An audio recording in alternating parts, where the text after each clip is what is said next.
Étudier la Bible, un podcast hebdomadaire pour approfondir la Bible, parole de Dieu. Hello à tous, je suis ravi de vous retrouver pour cet épisode bonus. On va profiter de cette période de Noël pour faire une pause dans notre étude suivie chapitre du livre des Juges, mais on va rester dans ce livre et regarder dans cet épisode les textes qui font mention du Seigneur Jésus.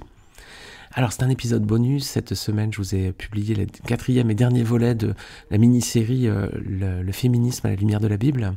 Je l'ai publié mercredi et je profite donc de ce week-end de Noël pour cette étude de Jésus-Christ dans le livre donc des Juges. Alors dans l'Ancien Testament, les textes mentionnent le Seigneur de deux façons. À travers des préfigurations, ce qu'on appelle des types de Christ, des personnes qui sont à l'image de Jésus-Christ, et puis il y a des apparitions directes, ce qu'on appelle des Christophanies. Quand on a étudié les livres de la Genèse et de Josué, on avait vu ces deux types de représentations. Donc il y avait des préfigurations dans la Genèse. Joseph, par exemple, est un magnifique type de Christ. Rappelez-vous de Joseph, c'est le fils bien-aimé de son père, Jacob. Il est rejeté, puis mis à mort et vendu par ses frères. Ses frères le pensaient mort, et pourtant il est vivant, bien vivant. Et après de nombreuses épreuves, il va être élevé en gloire et va devenir le sauveur du peuple. Alors, magnifique type de Christ à travers Joseph.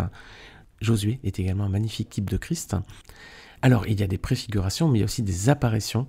Et on avait vu dans nos précédentes études, dans les livres de la Genèse et de Josué, que le Seigneur s'est manifesté à plusieurs reprises sous les traits de l'ange de l'Éternel. Par deux fois, il est apparu à Agar dans le désert, Genèse 16 et 21. C'est lui qui a arrêté Abraham au moment du sacrifice d'Isaac, Genèse 22. Et c'est également lui le chef de l'armée de l'Éternel qui se présente devant Josué lors de la conquête de Jéricho, Josué 5. Alors pour aller plus loin, je vous renvoie aux épisodes de podcast des deux Noëls précédents, donc Jésus-Christ dans la Genèse et Jésus dans le livre de Josué. Je vous mets les liens en bas de ce podcast. Alors, on vient de parler de l'ange de l'Éternel, mais est-ce que l'ange de l'Éternel est bien Jésus-Christ ? Alors ce personnage n'est pas un ange ordinaire, entre guillemets. Il porte un titre très précis et très précieux, c'est l'ange donc de l'Éternel. Alors comment on peut affirmer qu'il s'agit bien ici du Sauveur du monde, le Seigneur Jésus-Christ ? Regardez ses attributs. Premièrement, il pardonne les péchés. On va regarder Zacharie 3, versets 1 à 4. Il me fit voir Josué, le souverain sacrificateur, debout devant l'ange de l'Éternel, et Satan qui se tenait à sa droite pour l'accuser.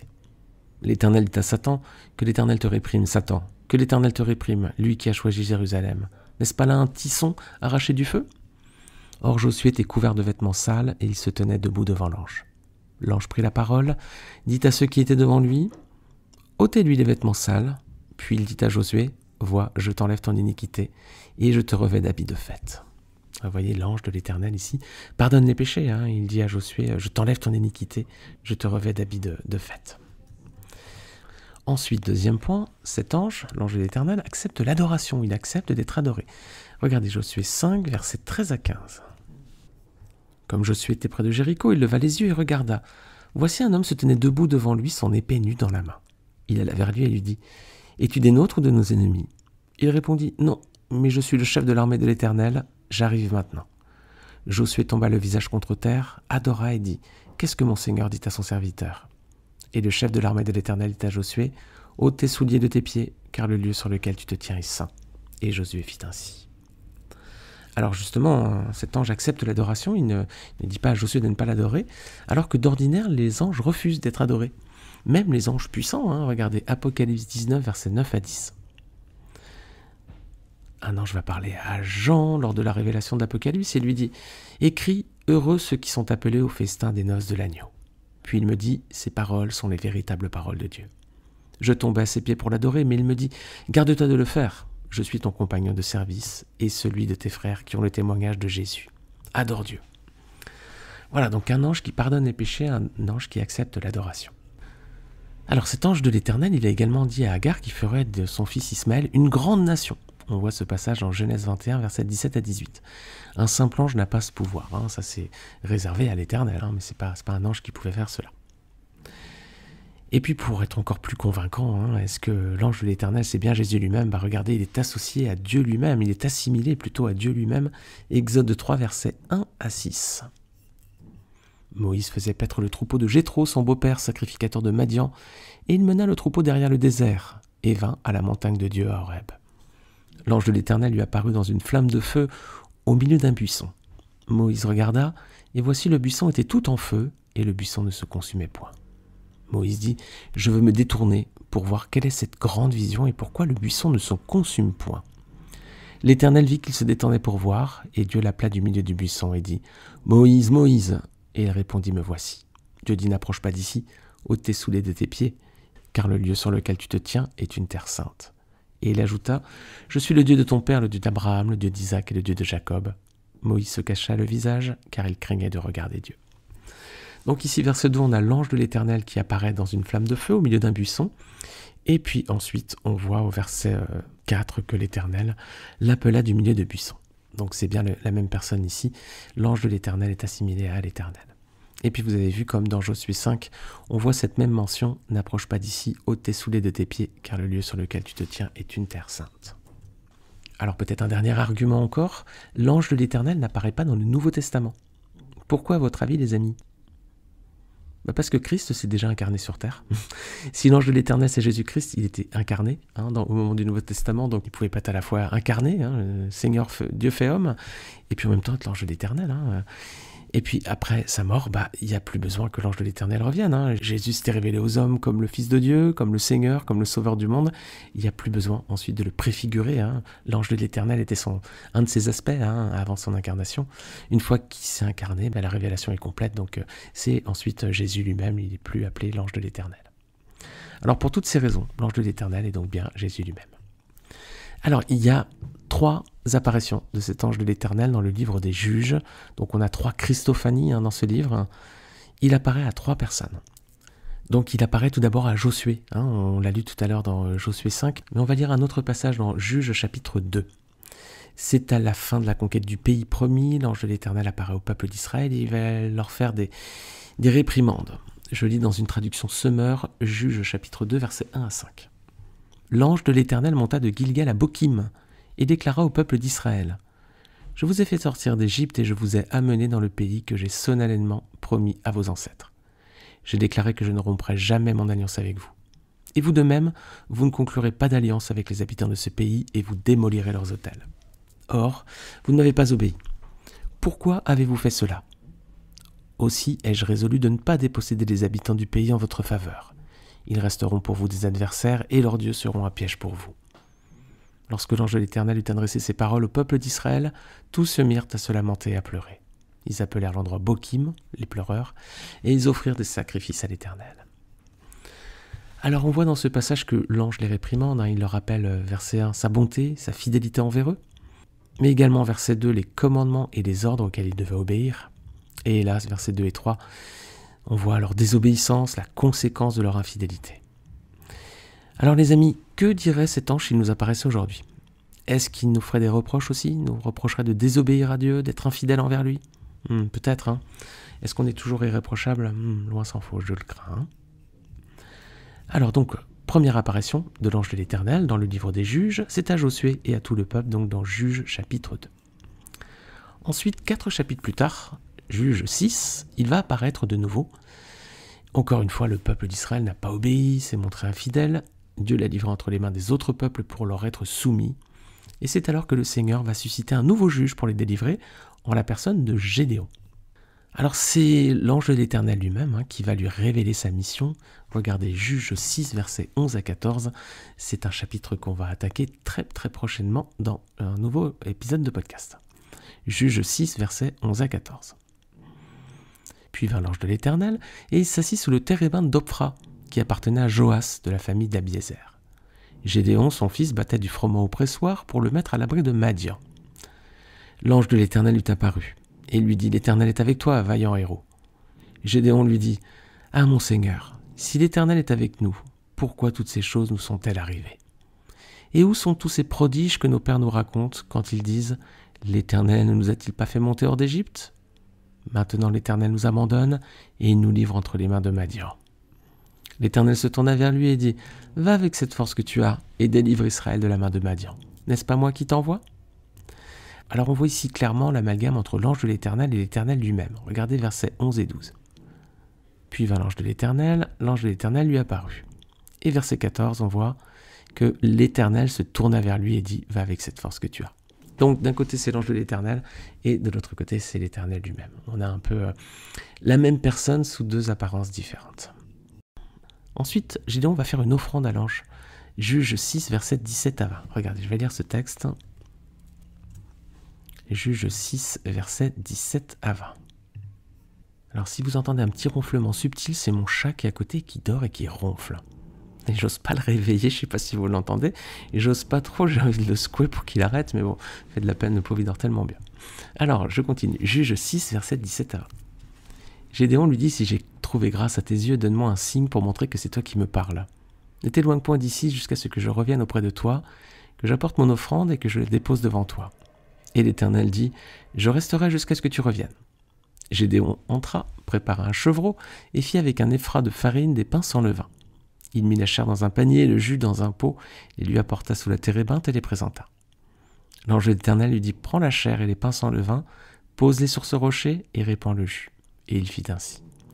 Alors vous voyez que Gédéon à la fois parle à l'ange de l'Éternel et on voit que l'Éternel lui dit « Je resterai jusqu'à ce que tu reviennes ». Vraiment l'amalgame entre les deux personnes ici.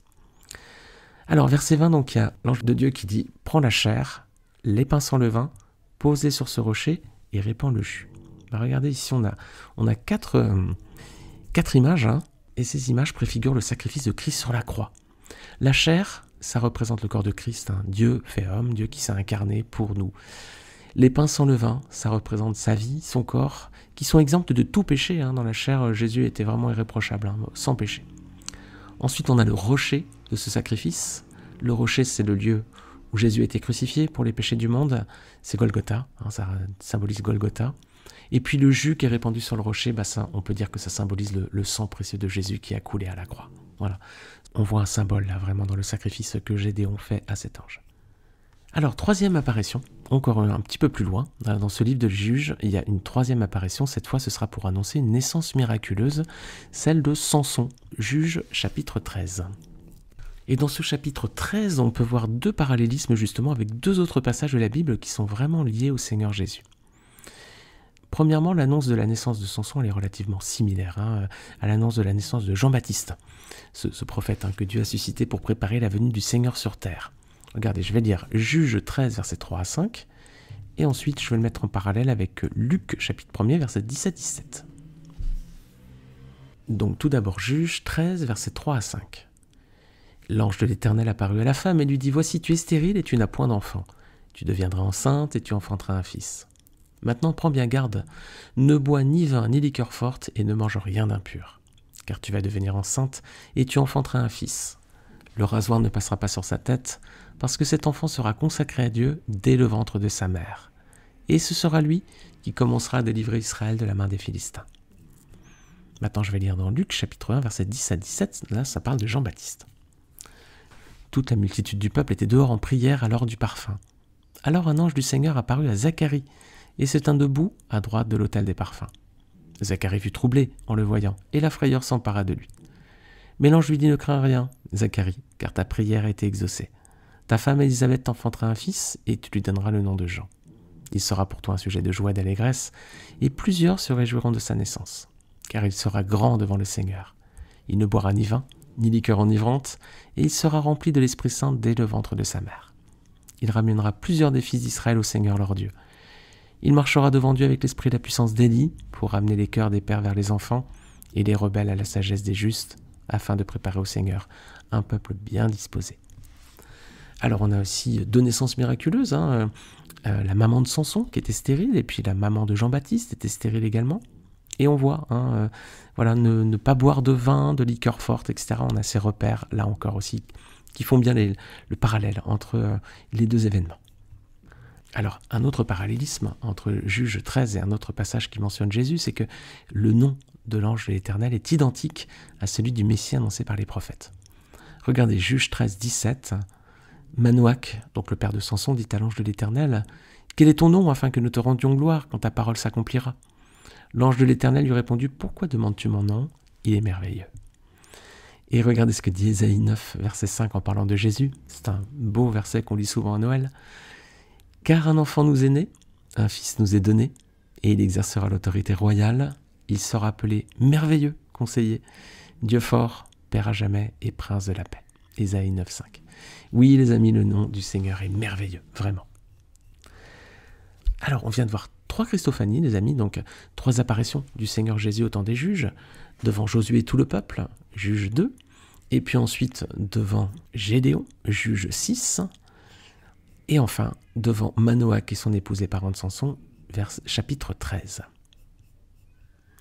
Alors à travers ces Christophanies, on voit que le Seigneur se révèle 3 fois à son peuple à un moment de l'histoire d'Israël où le peuple s'est montré le plus désobéissant. Dieu aurait pu logiquement les rejeter. Vu que les Juifs s'étaient détournés de lui, il aurait pu aussi se détourner d'eux, c'était légitime, et c'est ce qu'on aurait fait sans doute. Mais au contraire, Dieu est amour, et il se montre présent aux côtés du peuple dans les moments les plus difficiles. Alors les amis, si on est parfois, peut-être même souvent, infidèle à Dieu, le Seigneur lui reste toujours fidèle à sa promesse et à son amour pour nous. Et lorsque le peuple était opprimé, Dieu ne les abandonnait pas et suscitait des juges. Regardez justement Juge 2, versets 13 à 16 et après verset 18. Voilà ce que dit la parole sur les juges. Le peuple abandonna l'Éternel et servit Baal et les Astartés. La colère de l'Éternel s'enflamma contre Israël. Il les livra entre les mains des pillards qui les pillèrent. Il les vendit entre les mains de leurs ennemis d'alentour et ils ne purent plus résister à leurs ennemis. Partout où ils allaient, la main de l'Éternel était contre eux pour leur faire du mal, comme l'Éternel l'avait dit, comme l'Éternel leur avait juré. Ils furent ainsi dans une grande détresse. L'Éternel suscita des juges afin qu'il les délivre de la main de ceux qui les pillaient. Lorsque l'Éternel leur suscitait des juges, l'Éternel était avec le juge et il les délivrait de la main de leurs ennemis pendant toute la vie du juge. Car l'Éternel avait pitié de leurs gémissements contre ceux qui les opprimaient et les tourmentaient. Alors les juges ont un rôle de sauveur du peuple. Ils étaient là pour délivrer le peuple de leurs ennemis, leur donner la victoire sur eux et leur permettre de vivre en paix. Alors, d'une certaine façon, ces juges, ils préfigurent un sauveur bien plus puissant qui devait venir, Jésus-Christ. Jésus-Christ aussi a ce triple rôle. Il nous délivre de nos ennemis, de notre ennemi, Satan. Il nous donne la victoire sur lui et sur le péché. Et il nous donne sa paix. Il nous permet de vivre vraiment en paix. Mais pas n'importe quelle paix, la paix véritable que le Seigneur lui seul peut donner. Jean 14, verset 27. Jésus nous dit « Je vous laisse la paix, je vous donne ma paix. Je ne vous donne pas comme le monde donne, que votre cœur ne se trouble point et ne s'alarme point. » Alors on est en période de Noël, les amis. On dit toujours paix, la paix de Noël. Il suffit juste d'ouvrir les infos à la télévision pour voir que le monde n'est pas du tout en paix. Le Seigneur, lui, peut nous donner une paix véritable. Pas une paix superficielle, une paix véritable, durable, éternelle. Alors les amis, j'aimerais terminer en vous posant une question directe. Qui est Jésus-Christ pour vous ? Est-ce que Jésus-Christ est un sauveur, comme au temps des juges ? C'est bien, parce que Jésus a cette triple fonction, nous délivrer de notre ennemi Satan, donner la victoire sur le péché et nous donner sa paix. C'est bien, mais c'est pas suffisant. Est-ce que Jésus-Christ pour vous est le sauveur ? Ah, amen. Alors ça, c'est bien de le reconnaître et de le proclamer. Jésus-Christ est le sauveur, pas un sauveur, mais le sauveur. Des juges, il y en avait 12, il y avait plusieurs sauveurs, mais si on dit que Jésus-Christ est le sauveur, alors déjà, ça, c'est bien de le proclamer comme le seul et unique, le plus important de ceux qui sauvent. Mais ça suffit pas encore. Est-ce que Jésus-Christ, les amis, est votre sauveur ? La question, c'est pas est-ce que Jésus-Christ est un sauveur, le sauveur, mais bel et bien, est-ce que Jésus-Christ est votre sauveur ? Est-ce que Jésus est votre sauveur personnel ? Est-ce que vous lui avez donné votre vie ? Est-ce que vous avez remis votre vie entre ses mains ? Et est-ce que vous vous appuyez sur lui pour terrasser l'ennemi et vaincre le mal ? Ou bien est-ce que vous cherchez le salut ailleurs, je ne sais pas, dans d'autres croyances, ou bien en vous appuyant sur vos propres forces ? Voilà un dernier verset pour finir dans Actes 4.12, voilà ce que nous dit la parole à propos de Jésus. « Il n'y a de salut en aucun autre que lui, car il n'y a sous le ciel aucun autre nom qui ait été donné parmi les hommes par lequel nous devions être sauvés. » Amen les amis. Jésus est le seul nom par lequel nous devions être sauvés. Il n'y en a pas d'autre, il ne faut pas le chercher ailleurs, il n'y en a qu'un seul. C'est Jésus, le Fils de Dieu, Dieu fait homme, Dieu incarné qui va mourir sur la croix pour nous et qui s'est manifesté autrefois dans l'Ancien Testament sous les traits de l'ange de l'Éternel. Voilà les amis, c'était un petit bonus, une petite étude bonus pour Noël cette année. Jésus dans le livre des juges, vous avez vu que le Seigneur est présent partout, tous les livres de la Bible parlent de lui. C'est ce qu'il a dit aussi aux pèlerins sur le chemin d'Emmaüs. Il leur a expliqué dans toutes les Écritures tout ce qui le concernait. Vous trouvez ce passage dans le livre des Actes. Chers amis, très joyeux Noël à vous, vraiment, que le Seigneur vous bénisse en ces fêtes de Noël. Si vous écoutez ce podcast un petit peu plus tard, eh bien, la bénédiction est toujours valable, que le Seigneur vous bénisse aussi chaque jour. Cherchons-le, les amis, de tout notre cœur. Le Seigneur a dit lui-même, cherchez et vous retrouverez. Amen, amen. On se retrouve très bientôt, Dieu voulant, pour un nouvel épisode de podcast d'Étudier la Bible. Merci à tous et que le Seigneur vous bénisse encore une fois.